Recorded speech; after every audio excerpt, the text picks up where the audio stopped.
What do these lines mean on a line graph? That's what we're going to talk about today. This video is brought to you by the Team Leica Review books. More about these later. Hi there and welcome to Team Leica, where we try to help you prepare better for your next exam. This video is part of our series on graphs, including pie charts, bar graphs, data tables, and things like that. So if you haven't seen the other videos yet, go ahead and watch those two. Kasi ninyo alam kung anong klaseng graph ba yung ma-encounter ninyo sa inyong exam. This lesson in particular is about line graphs, and we are going to talk about different types of problems that could arise dun sa mga ganitong klaseng section ng exam. And we are going to keep raising the bar doon sa mga hinahanap nung tanong para hopefully maging ready kayo sa kung anumang klase ng tanong ang ibabato sa inyo sa exam. Okay? Now, the key with line graphs is to look at something like this. Look at some of the markers, the legend, and figure out kung ano ba yung mga figures doon sa time frame or doon sa period or kung ano man yung classification na pinresent doon sa table. Now, for this problem set, we're going to use that table to answer the following questions. First one, what was the average temperature in Lawag in March? Dito na papasok yung skill na pagtapat-tapatin yung given information to find the correct na data doon sa table. Meron tayong mga period dito ng time. So, January, February, March, April, and May. At tapos meron tayong legend, no? Yung kung ano yung ibig sabihin ng bawat color. Sa case na to, ang lawag ay green. And dahil lawag ang hinahanap, at ang hinahanap ay lawag in March, we are going to look at the line na green kung kailan March. So, that would be this point right here. So, kung ang tanong, what was the average temperature in Lawag in March? At dahil average temperature in Celsius yung binigay sa atin dito sa ating title ng table or dun sa information about the table, we're just going to match it dito sa ating vertical line na ito. Makikita natin 25 siya. Now, hindi lang 25 ang sagot dito. And you need to be careful about the units of measure pagdating sa tests. Minsan, Celsius yung binigay, Fahrenheit yung nasa options. Doon na papasok yung importansya na marunong kayo mag-convert ng units. And if you haven't seen our series then on that, pwede nyo na lang panoorin yun. Napag-usapan na rin natin yun before. But in this case, wala namang sinabi na Fahrenheit or i-convert mo siya. So we can just put 25. Make sure lang na ilagay natin na degrees Celsius siya. So ang sagot natin dito is 25 degrees Celsius. Madali pa yon kasi tapat-tapat lang. Dito tayo sa next question. So question number 2, which city had a higher temperature than the other one? Kasi dalawa lang naman yon, Lawag and Manila, in May. So, titingnan natin ngayon yung May. Ang May is the last point dito. So, titingnan natin maigi. And dito na papasok yung pwede mong tingnan closer pa, no? Kung kaya nyong siliping mas maigi. And by taking a closer look, you would see mas mataas yung green kaysa sa blue. At dahil ang green is Lawag, the answer here is that Lawag has a higher temperature in May. Kailangan ko pa mong malaman kung ano yung ibig sabihin ng mga points na yan. Hindi na necessary kasi ang hinahanap lang which of them. So visually, makikita mo na agad ano yung mas mataas. That is the entire reason why we even have graphs like this. So, mape-present natin yung data not just in numbers but visually. Okay? So, mas mataas yung green. The answer is Lawag. Medyo madadali pa yung mga tanong natin. Pero ito, medyo mas complicated. Pero itaas natin yung level. So, number 3, between which 2 months did Manila experience the highest temperature increase? Dahil Manila ang hinahanap natin, we're going to just look at the blue line right here. Now, ang clue natin dito, kahit na hindi ko na isubtract isa-isa sa kanila, is this. The steeper the line, the higher it is na nag-increase. Ano ibig sabihin nun? Dito kung makikita mo yung angle na ito at angle na to magkahawig, pero dito, from this point to here, bigla siyang tumaas. No? So visually, makikita natin, definitely mas mataas siya kaysa dito. Mas mabilis yung spike or rise in temperature, which is yung hinahanap natin. Highest temperature increase. So dahil mas mataas ito, Kesa dito, obviously, hindi na itong mga buwan na ito ang sagot. We're probably going to look for this. Na kung gusto mo mag-make sure, you can really subtract each of them. Lalo na kung magkakahawig sila. Pero sa case na ito, obvious naman na mas mataas yung March to April. So our answer here would be March to April. Now, kung gusto mong manigurado, ang gagawin mo would be to look at each point kasi susubtract mo yung temperature, average temperature nung past month. For example, dito sa last, nung May, ang temperature nila, dahil may increment tayo ng 1 degree Celsius per line, this blue spot right here is actually 33 degrees. Ito ay 28 degrees. So, ang difference niyan, 28 to 35 is 5. Tapos, ito ay 20 degrees. So, again, ang difference nito ay 8. So, dito mo makikita, talagang magkakaiba yung gap. 15 to 20 is 5. 10 to 15 is also 5. So, kahit na isolve mo siya like this, ang pinakamalaki pa ring temperature increase is yung March to April. I'm just showing you that if you know how to interpret your line graphs, you don't need to solve everything ng mano-mano. The graph is there to help you. This is a great opportunity for me to introduce the Team Laika review books. And yes, books siya. Kasi we have the practice test booklets. Booklets kasi ang katumbas niya ay 4 na booklets or 4 na sets ng aptitude tests. Each set already has math, language, analytical reasoning, and general information questions. Of course, the answer key, answer sheets so you can practice shading, at more than that, an exclusive QR code that you can scan para makita ninyo kung paano ko sinusolve ang mga problems na ito.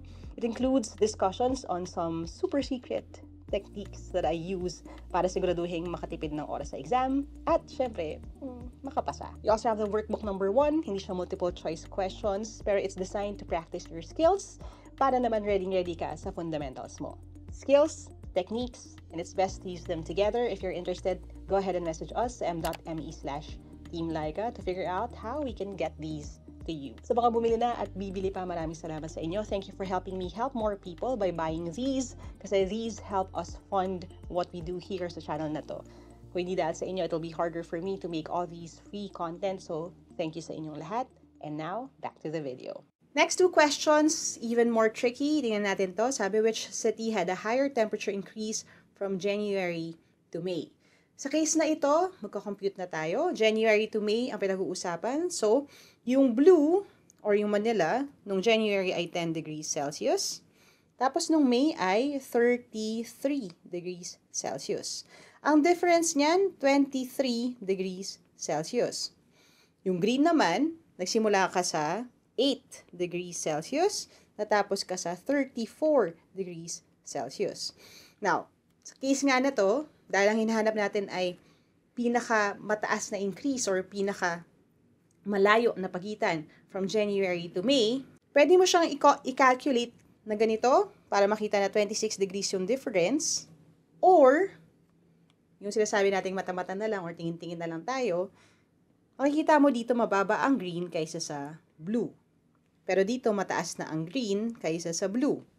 So kahit na hindi natin i-subtract ito, alam mo na agad na mas mababa, nagsimula yung green pero mas mataas siya matapos. Ibig sabihin, definitely, mas mataas ang increase in temperature in Lawag.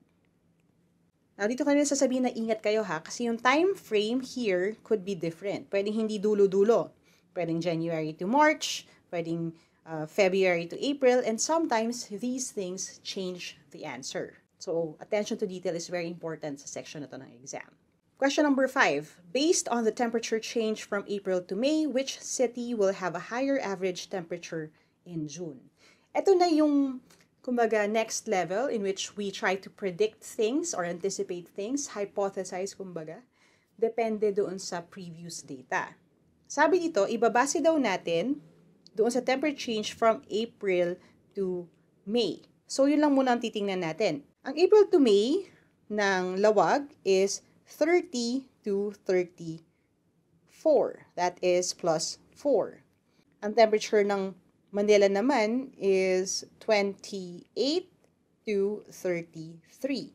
That is plus 5. 5. Now, dahil ang sabi dito is we're going to base on the temperature from April to May, assuming na yun yung mangyayari from May to June, mas mataas yung tinaas ng Manila.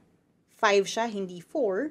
So, we will have to answer that dun lang sa time period na yon, hindi mula January, probably Manila will have a higher temperature in June.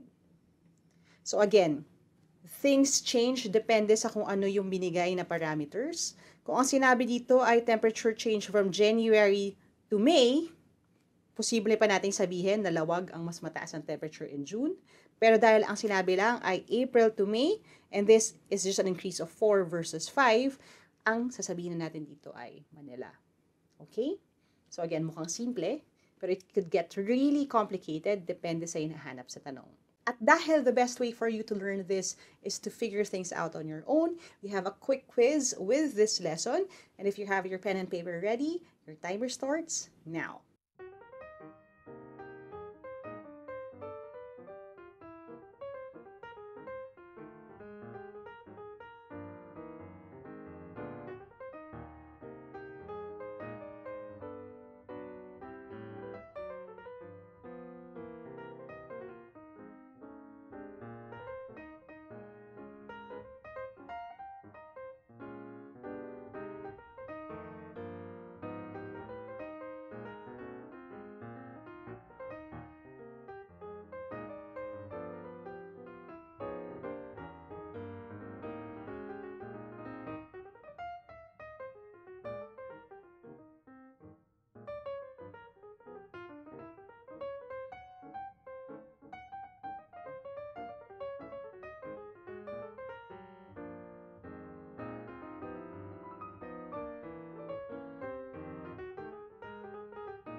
Alright, let's see how you did. Dito sa quiz natin, meron tayong 3 countries at ang pinag-uusapan ay population nila in millions. Millions. Importante yan to take note of. Meron tayong legend dito, pinadali ko na by putting the figures themselves para hindi nyo na kailangan na mahilo kaka-connect ng lines. But again, sa exam, minsan hindi yan binibigay, so kailangan ninyo pagtapat-tapatin. You can use the edge of your answer sheet or a piece of paper or your pen para magsilbing makeshift ruler ninyo if you're not allowed to use that. Okay? So that's just a quick tip for you. Isayin na natin, what was Malaysia's population in 2008? So that is 2008. Malaysia is green, so 2008, 28. Again, don't just put 28, it has to be 28 million. Kasi pagdating sa exam, minsan pag excited ka, kulang pala ng 0 yung na-shadean mo. Okay? Next, what was the difference in population between Canada and Australia in 2016? So Canada is red, Australia is blue. So that would be 36 minus 24. The answer is 12 million. Again, with a unit. Huwag kakalimutan, we're talking about millions here. Which country has the biggest increase in population from 2000 to 2024? Dito na tayo magsusubtract. Ang Canada from 30 to 41, so that's 11 million. Ang Malaysia, 24 to 34, that's 10 million. And ang Australia is 19 to 27. That is a difference of 9 million.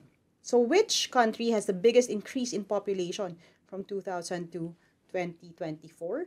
We're just talking about the increase in population, the numbers ng population.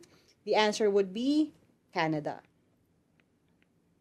Siya kasi ang may 11 million, pinakamarami sa kanila. Now, next question, which country has the fastest population growth from 2000 to 2024? A common misconception here is, Canada pa rin kasi 11 million yan. Pero if you look at the word fastest population growth, hindi natin pinag-uusapan yung sheer number ng dumami or ng population increase. We're talking about speed. We're talking about kung gaano ka bilis yung pagbulusok niya from one point to another. Which means, we will look at yung comparison doon sa mababang number sa mas malaking number. What do I mean by that? Hindi lang 11 million ang kailangan natin tingnan. Pero kailangan natin tingnan yung which part of 30 is 11 million. So, ibig sabihin nun, ang nag-increase sa kanya ay 11 over 30. Yan yung percentage. Hindi ko palang sinosolve. Dito sa Malaysia, hindi lang 10 million ang hinahanap natin. We're looking at an increase of 10 over 24. At ang Australia, we're looking at an increase of 9 over 19. So, anong mas malaki?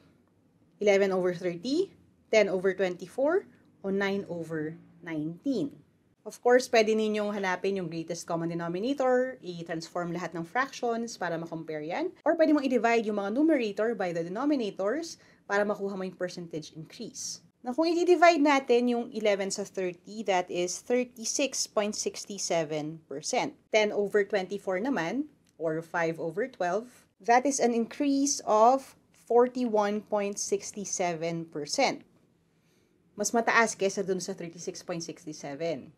At yung 9 divided by 19, that is 47.37%. So kung i-compare natin sila, ano ang may biggest na population growth? Kung pagbabasehan kung nasan sila noong 2000, ang may pinakamalaking increase ay 47.37%, which is Australia. Kaya again, we really need to be careful when it comes to looking at these graphs. Next question, which country is most likely to have a slower population increase in the next 8 years? Now, looking at the trend, past 8 years to next 8 years, may mapapansin kayo dun sa mga lines na ito. Kung makikita mo, yung Canada ay steady, tas biglang nag-spike, which means may upward na trajectory yung population sa Canada. Medyo mas mabilis than their norm back in 2000 hanggang 2016. So, out na dyan ang Canada. Kung titingnan mo naman, ganun din yung pattern pagdating dito sa Australia. Medyo flat, pataas. Napaaga nga lang yung pag-spike nila pataas. So, ibig sabihin nun, may pag-increase than the norm. But if you look at Malaysia, dati siyang mataas, pabagal. So, ibig sabihin nun, if we're looking at a country na most likely na may mas mababang percentage increase or population increase sa susunod na mga taon, sino ba yung bumabagal ngayon? Ang bumabagal is actually Malaysia. All that from looking at the lines? Yes. And that is the strength of using a line graph. So, anong skill set ang kailangan to master this?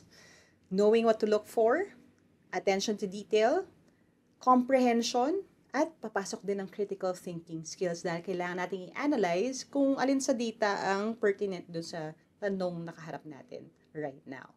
Now, I know that's a handful. If you want more worksheets about this, let me know in the comments. If enough of you say that you want more, I'll think of a way to give those to you. But for now, subscribe to this channel. Don't forget to hit the thumbs up button para more people can watch this video and mas marami tayong matulungan. And as we always say sa channel na to, never stop learning. Aja, kaya niyan. I'll see you in my next video. Or if you click one of these other videos right here, and I'll see you next time.